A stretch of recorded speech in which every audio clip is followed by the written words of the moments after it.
as we are in the middle of the Vassa, in a time with more emphasis on solitude, seclusion, I thought presenting one little sutta, one of my short favorites, and that is in Anguttara Nikāya, the Numerical Discourses of the Buddha. It's a nice translation, complete by Bhikkhu Bodhi, and that is in the Book of Sixes. Anguttara Nikāya, Numerical Discourses, is simply organized by the number of subjects in each sutta. So say something about the Four Noble Truths might be under the Book of Fourth, or the Five Khandhas might be mentioned under 5 and so on. Although these are usually more in the Samyutta Nikāya. In Book of Sixes, these are short suttas about 6 subjects, and that is number 68 in the Book of Sixes. Delight in company. Bhikkhus, it is impossible that a bhikkhu who delights in company, who is delighted with company, who is addicted to delight in company, who delights in socializing, who is delighted with socializing, who is addicted to get all the joy out of socializing, will find delight in solitude when he is alone. So, if we try not to find all our happiness in external interaction with other beings, whether it is family, colleagues, work, partner, romantic involvements, just hanging out with friends, then it will be very difficult to find joy in being alone. These things go together. So the encouragement is to not try to get all one's happiness by interaction with other beings, but to learn to be at least also happy when we are alone. Because otherwise, if we try to get all our happiness from social interaction, we will not be happy when we are alone. And then comes number 2. It is impossible that one who does not find delight in solitude when he is alone will comprehend the nature of their mind, will understand their mind, will grasp the quality of their mind, will be able to see the sign of the mind, the characteristic of the mind. What is it really like in the heart? What is really the emotions you feel? What is the feelings? What kind of thoughts are you thinking? How can you really figure that out if you are on a big party and chatting and music and all this interaction? On the other hand, if we can find joy in being alone, if we spend a longer period, even just, we say an hour for starters, just completely alone, it's almost impossible not to notice your mind, because that is becoming the most dominant thing. If there's no external interaction with other beings, the quality, the characteristic of your mind is the most apparent thing. A very important addition here, which the Buddha did not talk about because it didn't exist. The Buddha doesn't mean alone with your phone, doesn't mean alone with your Insta, alone watching TikTok or YouTube, alone sending text messages to this or that person. So to understand that correctly, we have to include all electronic communication, all interaction with a screen. The Buddha doesn't mention that it didn't exist. But nowadays, so it's very easy, even teenagers, who are usually the most sociable creatures or the most sociable age group, nowadays may be spending hours and hours all afternoon, all night, alone in their room, but they're obviously not alone, they are on the screen. This is not meant. This comes under delight in a group, delight in socializing, interacting with the screen, with the program, with the computer game. What is meant here is that you are alone without other beings and without any gadgets, without any screen you're looking at, without any computer, laptop, palm top, mobile, tablet, desktop, whatever it is. Nothing. And if we don't have any of that, not even a screen, then we will quite naturally notice what is the characteristic of our mind, what's the quality of our mind, what's the nature of our mind. Cittassa nimitta in Pali. It is impossible that someone who doesn't comprehend the quality of their own mind and was unable to grasp the characteristic of their mind, the characteristics of their heart, will fulfill, will complete wide view. What is meant by that? Fulfilling, completing wide view. The first factor of the Noble Eightfold Path, we talked about that at noon, samādhi. So what is meant fulfilling that? That is stream entry. That's the first stage of enlightenment, the first of the 4 stages, at the minimum. Of course, any higher one will also qualify. Not as a minimum, the insight of a stream enter, the arising of the vision of Dhamma, and kinchi samudaya dhammang sapantang nirodha dhammang, as it's described in the Pali, and whatever is of a nature to arise, that is also of a nature to end, to cease. The insight into the Four Noble Truths, the insight into dependent origination, the experience of the links in dependent origination, actually all going in cessation mode and all ceasing. That is meant the first stage of enlightenment. And this is now why we understand, why is this so important. Someone may say, now I continue socializing and playing my computer games, and I don't mind if I'm unable to delight in solitude, and I can let go of that. And I let go of understanding the characteristic of my own mind. It's more important that I have my friends around, and even more important that I can be with my screen and do all the things on my social media, watch the TikTok and play the computer games. Unfortunately, it's impossible to become enlightened that way. This is why it's important to learn to delight in solitude alone. This is why it's important to comprehend the nature, the qualities of our heart, because only then will it be possible to attain the stages of enlightenment. It is impossible that one who does not fulfill wide view will fulfill wide concentration. They will complete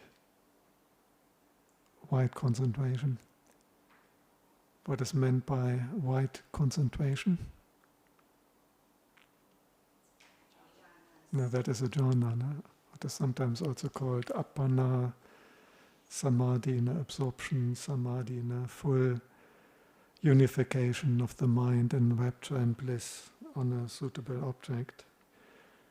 Suitable means not connected with sensuality, not connected with any unwholesome phenomena. So getting samadhi from ecstatic dancing at a party, that wouldn't count as connected with sensuality. The samadhi of a cat or a carpet python hunting a little rat also doesn't count. It would not be jhana anyhow on that level, but it's already wrong samadhi because it's connected with unwholesome, with killing.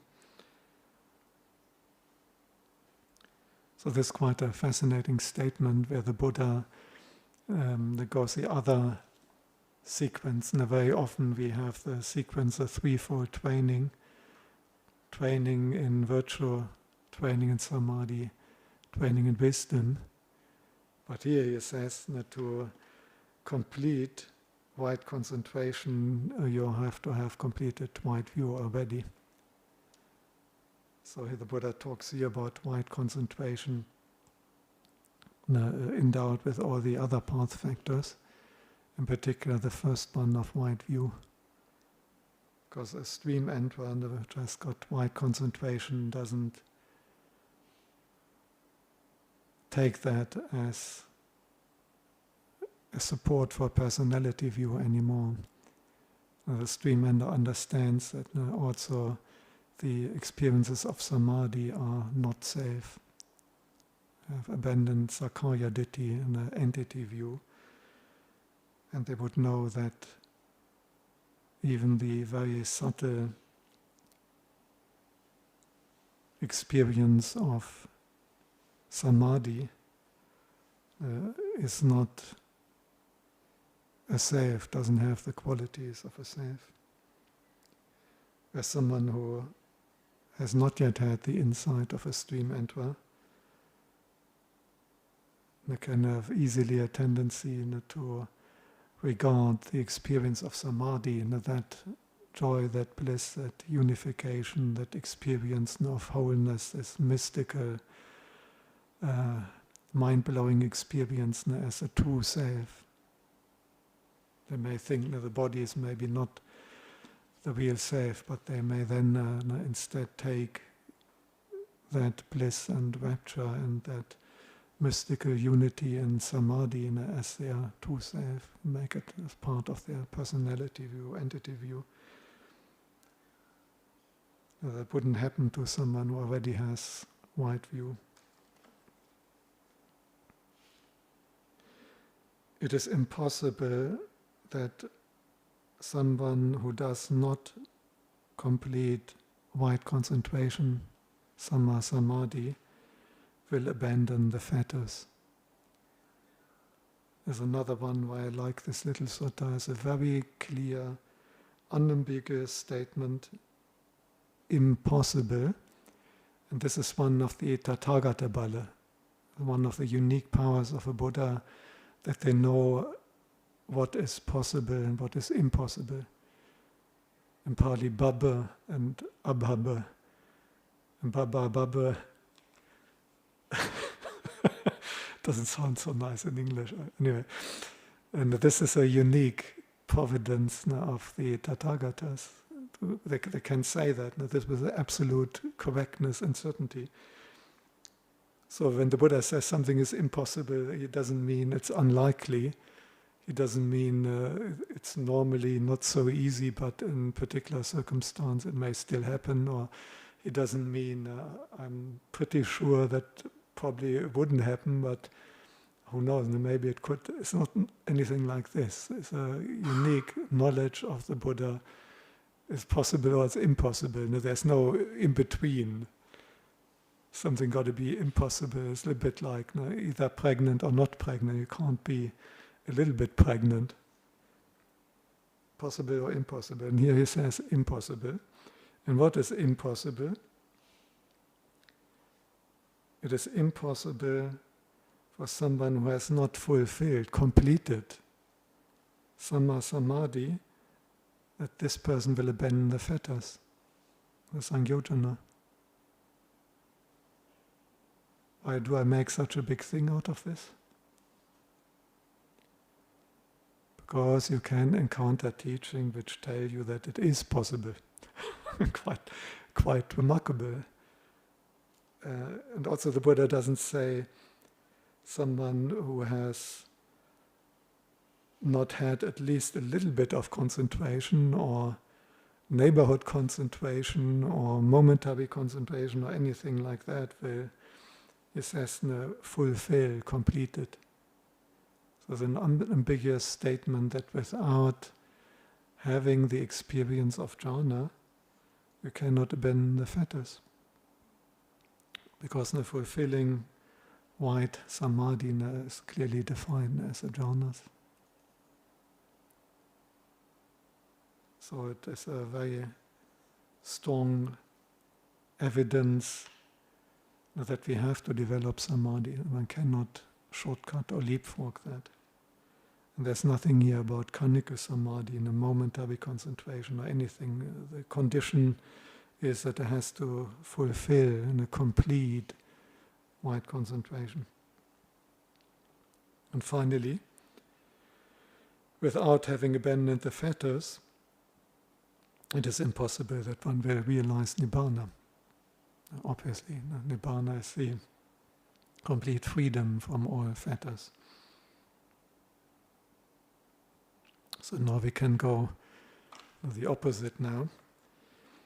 Because it is possible that someone who does not delight in company, who is not delighted with company, who is not addicted to find all their joy and happiness in company, who does not delight in socializing, who is not delighted with socializing, who is not addicted to get all their joy and happiness from socializing, that someone who doesn't delight in mobile phones, computer games, and social media, who is not addicted to find all their happiness in their followers and in their latest posts and in the latest TikTok, getting 100,000 views and so on, someone who is not addicted to that, it is possible that this person will find delight in solitude when alone.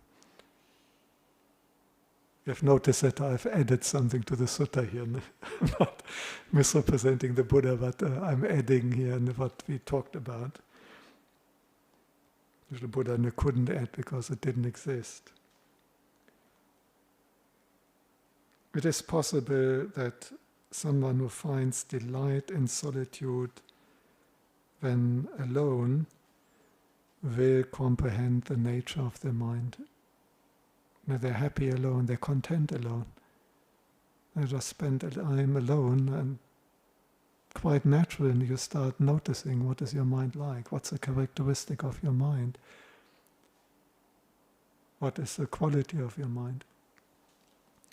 It works also in the other direction. If someone has lots of bad karma, they have very poor sila, they have done things which they really regret, even if they don't maybe admit the regret. No, they deep down they are unhappy with the stuff they have done.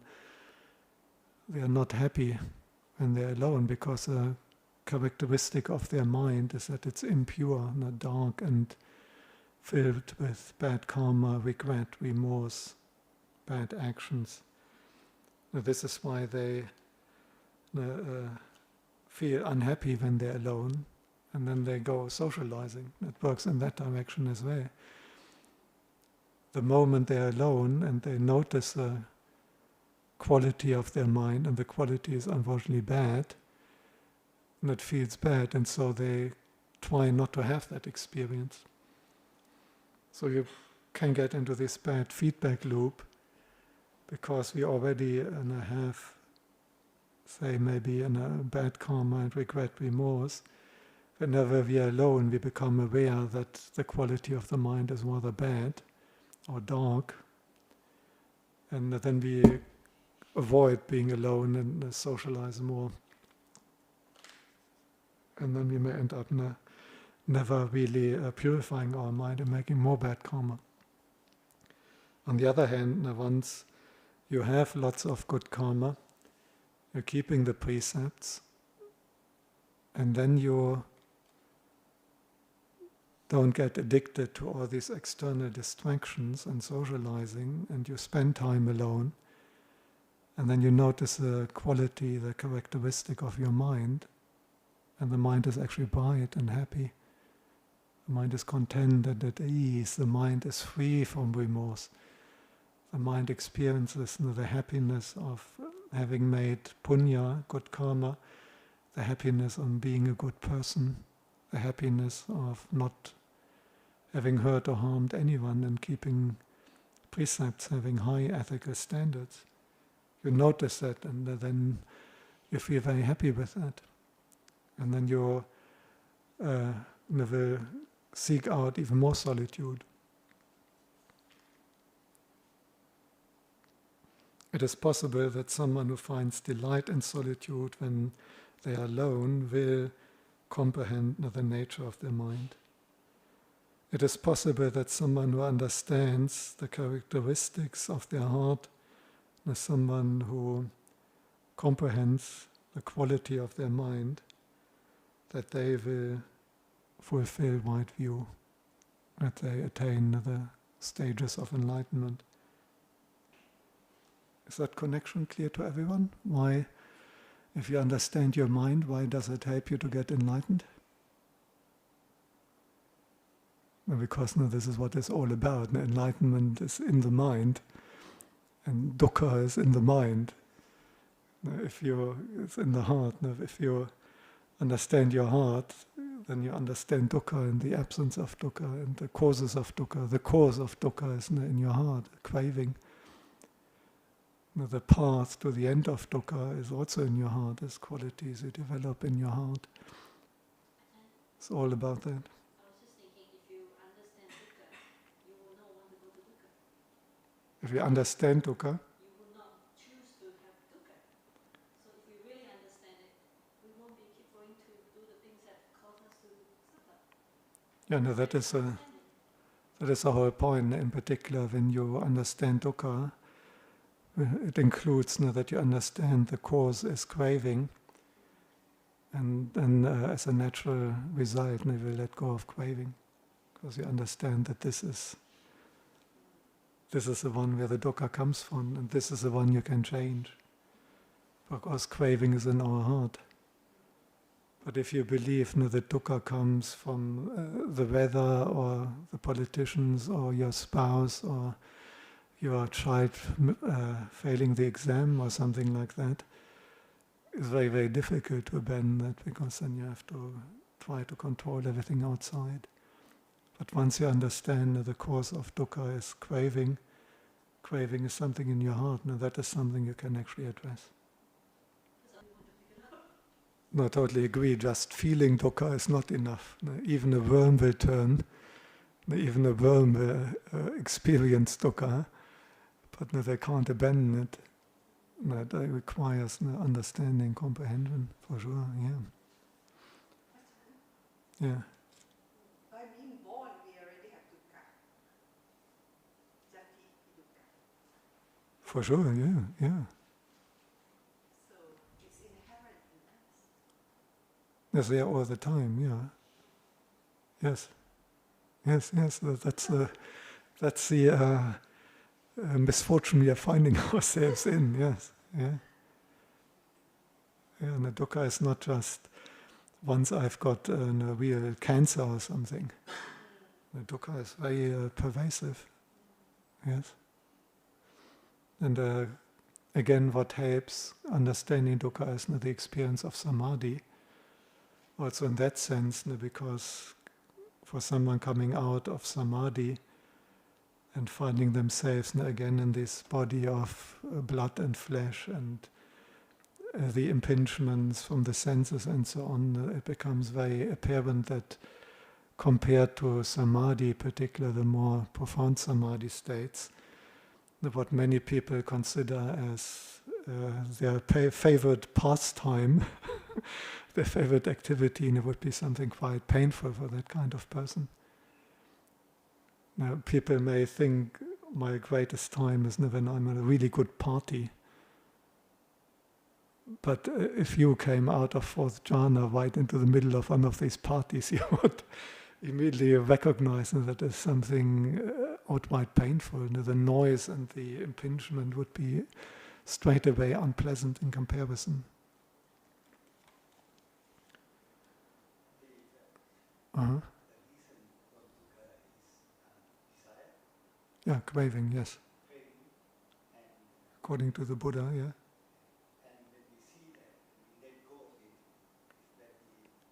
Yeah, that is a kind of automatic result. And if you clearly see where your dukkha comes from, if you put your finger in the flame of the candle on the shrine, you fully understand that it comes from that. Well, normally you wouldn't do that. Maybe take a simile, one of these convection heaters you have got on your stove, and you've got another hot plate, and you may mistakenly think it's not on, and then you put your hand under that. So why do you immediately pull it back? Because you clearly see and understand that this thing is hot and it causes a pain, so you pull back. So similar, once you understand that craving causes you all this dukkha, you will pull back, so to speak. The mind will pull back, will let go of craving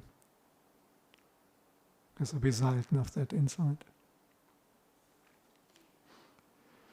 It is possible that someone who fulfills right view will fulfill right concentration. And now they have abandoned Sakkaya Ditthi, entity view. That is a result of fulfilling right view. You don't consider anything as self anymore. You have no more entity view. And then when you develop full samādhi jhana, they will also not take these anymore as a self. And this makes it a perfect concentration, supported by all the other path factors. The samādhi sappadikāra, upanisa sappadikāra, as the Buddha calls it in the Great 40 Sutta, samādhi with all the equipments and all the requirements, namely the other 7 path factors. It is possible that someone who completes the training in right concentration, who fulfills right samādhi, will abandon the fetters. Having abandoned the fetters, it is possible that one realizes Nibbāna. In fact, that sounds almost too weak. It's true that it's possible, but it's not only possible, it is a natural result. Anyone who abandons all fetters will definitely experience will experience Nibbāna. But it's obviously possible. Okay, exactly 5 on my little clock here. 5:02 on the other clock. All clocks are all different. Gives me some excuse when I'm too late. On one of the clocks I'm maybe still in time. But if there's any urgent question or comment.